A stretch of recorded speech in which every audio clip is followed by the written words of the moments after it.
Ce jour dédié pour l'élévation de l'âme de Léa Bat Perla Zichron Lebracha de mort béni, dont c'est aujourd'hui l'anniversaire du décès. Alors la question de Yona. Alors voilà, je me demandais, quelqu'un qui par exemple est très éloigné de la Torah et qui voit les choses qui se passent en ce moment, la guerre, etc. Et peut-être qu'il se dit qu'il y a quelque chose qui va se passer, peut-être le Mashiach, etc. Mais il est loin, donc il se sent limite pas concerné. Qu'est-ce que lui doit faire? Qu'est-ce qu'il doit penser? Est-ce que c'est bien pour lui que le Mashiach vienne? Ou est-ce que... Alors, quelqu'un qui est loin de la Torah. Et quoi? Il voit ce qui se passe aujourd'hui et il se dit, il n'y a rien, c'est une guerre en plus comme il y a toujours eu, ou bien il se dit, il y a quand même quelque chose de bizarre qui se passe. Quelque chose de bizarre qui se passe. C'est écrit dans les textes qu'il y aura cette guerre, il y aura 3 grandes guerres, c'est la 3e des 3 grandes guerres. Et juste après cela, Mashiach vient. Et lui, il se dit, bon, mais moi je suis très loin de Torah, qu'est-ce que je fais? Et dès que Mashiach vient, c'est un dévoilement de Dieu extraordinaire. Et toutes les valeurs des goïms, des non-juifs, n'auront plus aucune valeur. C'est quoi les valeurs des non-juifs? L'argent, les plaisirs de ce monde, le pouvoir militaire, d'accord? Tout ça n'a aucune valeur. La seule chose qui aura une valeur quand Mashiach vient, c'est la proximité du Dieu d'Israël. Et il y a des goïms qui se rapprochent beaucoup du Dieu d'Israël. Ça, c'est vrai. Il y a beaucoup qui m'écrivent dans ce sens-là, et c'est vrai. Je sais très bien.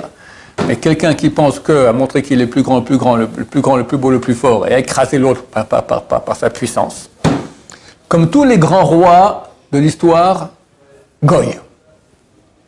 C'est qui les grands rois de l'histoire? Donnez-moi des noms. Charlemagne. D'accord? C'est un antisémite de première. Qui encore?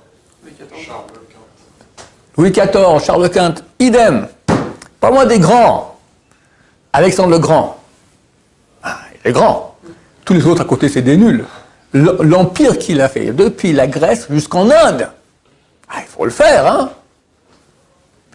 Eh bien, je crois qu'à l'âge de 30 ans, il avait déjà conquis l'Inde. Il est dans sa tente là-bas, dans le quartier général, avec son compagnon d'armes.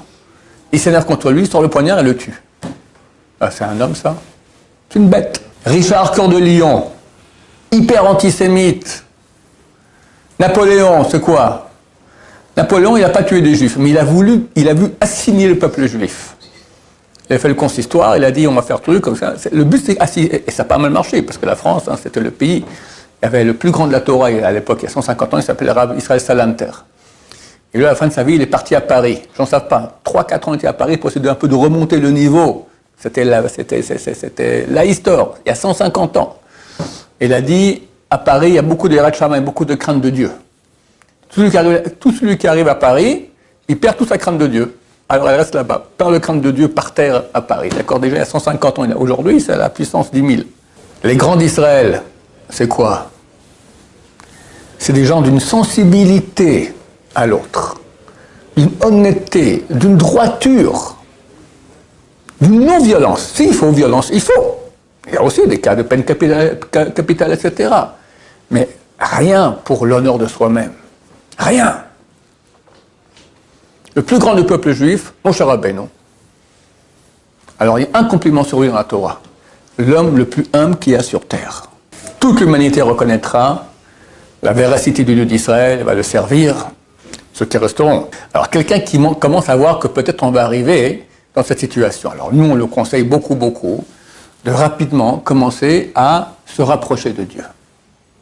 Se repentir sur le passé qu'il a fait contrairement au désir de Dieu, et faire le maximum. Il ne pourra pas être un grand tzaddik, un grand juste en quelques jours, parce que ça va aller très vite, d'accord? Mais au moins, il montre à Dieu qu'il avance. Il a compris, ok, alors je commence à avancer.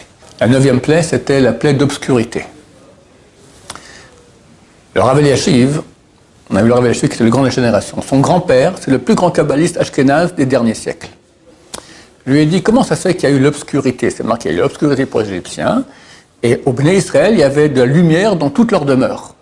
Alors il dit, je ne comprends pas, s'il y a la lumière pour un juif, ça éclaire aussi chez le non-juif. D'accord? Alors il dit, Dieu a amené, en fait, il n'a pas amené l'obscurité, il a amené une très très grande lumière spirituelle, énorme. Un projecteur 20 000 watts dans les yeux. Qu'est-ce que ça fait? Tu vois tout noir, tu es aveuglé. Celui qui est habitué, c'est écrit à la fin du dernier chapitre du dernier prophète, Malachi. Dieu amènera une lumière divine qui va soigner les tzadikim, les guérir, et qui va brûler les mécréants comme de la chaume, comme de la paille. Quelqu'un qui ne supporte pas Dieu. Et Dieu se dévoile dans une ampleur, 20 000 watts, d'accord, dans les yeux. Il ne tient pas le coup.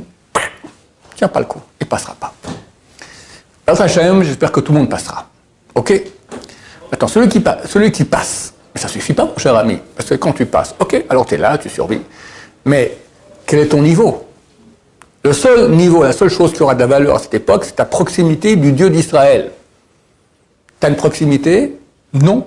Il faut savoir que quelqu'un peut, en 2-3 secondes, passer du statut de pauvre type, le plus pauvre type qu'il y a sur Terre, au tzaddik le plus grand qu'il puisse y avoir.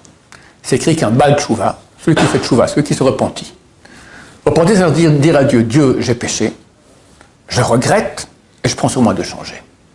À cette seconde-là, il devient un tzaddik parfait, plus haut que tous les tzaddikim normaux qui ont connu le monde, à mesure où tous les tzaddikim normaux ont fait des péchés. Ils ne sont pas parfaits. Quelqu'un qui a un Baal Tchouva, il reçoit un statut d'un tzaddik parfait, qui n'a jamais péché. Mais il y a encore 3 minutes, il faisait les 400 coups. Une histoire, je vais déjà raconter, je vais la répéter parce qu'elle illustre cela très très bien. Il y a un jeune homme qui, dans sa jeunesse, étudiant dans les yeshivot, dans notre quartier ici, Ramot Dalet. Il a quitté la Torah. Il a quitté la maison. On vient de temps en temps à la maison, mais bon, de temps en temps. La maison orthodoxe ici, noire comme on dit. Et lui, il a tout quitté. Et il est parti à la fête qu'il y avait à Gaza. Et il a été tué là-bas, il a été assassiné. Son père n'est pas au courant. Son père ne savait ni qu'il était à la fête. Son fils, il part toujours pour plusieurs jours, il habite tout seul, donc il n'est pas venu me voir. Le père n'était pas au courant. Et son père rêve de son fils, qui vient le voir, rayonnant, lumineux. Il dit, papa, merci. Grâce à la Torah que tu m'as enseignée, c'est vrai que j'ai quitté. Mais j'étais à la fête là-bas. Les terroristes sont venus, moi et mes copains, on a fait une tchouva. Ils nous ont tiré dessus, on saignait, on mourait. On a fait une tchouva. Et maintenant, tous nos péchés sont pardonnés, et j'étudie la Torah avec Dieu. Ce que j'étudie avec toi, les traités du Talmud dans ma jeunesse, j'étudie maintenant ça avec Dieu. Je te remercie. Le père n'était même pas encore au courant que son fils était mort. Il paraît qu'il raconte cette histoire à tout le monde maintenant. Donc, combien de temps ça a pris sa tchouva du type là? Allez, une demi-minute, 1 minute, grand maximum. Et regarde à quel niveau il arrive. Donc, Noé reçoit l'ordre de prendre toutes les créatures animales du monde et les mettre dans l'arche. Comment tout le monde rentre là-bas, c'est un miracle. Impossible. Mais c'est tout un miracle, d'accord? Un miracle. Le Talmud pose une question. Il y a un animal énorme, que les Français appellent dinosaure. Le Talmud appelle cela Rehem, qui est énorme. Et on raconte même que le roi David, une fois, il s'est assis au haut d'une colline. Du coup, la colline s'est mise à bouger. Il a compris qu'il s'est assis sur le dos du Rehem. D'accord? C'est grand comme une colline. Comment Noé, il a fait pour prendre? Il y avait 2 Rehem, il fallait prendre mâle et femelle. Comment il a fait rentrer 2 Rehem dans l'arche de Noé? Le Rehem, il fait bing comme ça avec sa tête. L'arche de Noé, elle pète en petits morceaux. D'accord? Alors, comment il a fait? La Gemara donne 2 réponses. Première réponse, il a pris des bébés Rehem. Un bébé Rehem, c'est grand comme un mammouth. Mais un mammouth, on peut le faire rentrer dans l'arche de Noé. Deuxième réponse de la Gemara, les 2 Rehem sont restés dehors. Mais ils ont mis le museau dans l'arche. Question qu'on se pose tout de suite. Ok, le museau. Et alors? Tout le corps est à l'extérieur. Et c'est malgré que l'eau était bouillante, enfin des tas de trucs, c'est pas possible. Réponse, écoute, toute l'arche. Toute l'histoire de l'arche, c'est un miracle. Alors, c'est un miracle aussi, qu'il suffisait de mettre le museau dans l'arche pour être sauvé. Et ça, c'est notre conseil à ceux qui sont loin de Torah. Si tu peux rentrer dans l'arche, devenir un bon juif, la totale, Shabbat, Kashrut, Tfilin, Tzniout, la Shonara, etc., vas-y, fonce! Moi, je te conseille, parce que l'histoire, c'est pas être sauvé. L'histoire, c'est être sauvé et avoir un degré. Et tu peux comme ça, en quelques jours, avoir un degré, en quelques minutes, avoir un degré d'un tzaddik parfait. Vas-y, la totale. Tu peux pas. Bon, tu peux pas. Qu'est-ce que je peux faire? Ok, il faut au moins être sauvé, au moins sauver ta peau. Mets le museau dans l'arche. Commence. Dis Dieu, je crois en toi. C'est déjà énorme. Dieu, j'ai confiance en toi, sauve-moi. Prie. Dieu, je te supplie, aide-moi, je crois en toi, je suis juif, je suis juive, sauve-moi. Quelqu'un qui n'est pas juif, je crois en toi. On appelle ça les Noachides. Les Noachides ont droit au Olam Haba. Dieu a ordonné 613 lois aux juifs, 7 lois aux Noachides, aux non-juifs, qui comprennent et qui veulent la vérité. Eux aussi, ils doivent prier et supplier Dieu, et ils seront sauvés. C'est ma réponse à ta question. Baruch Adonai, l'Olam, Amen, Amen.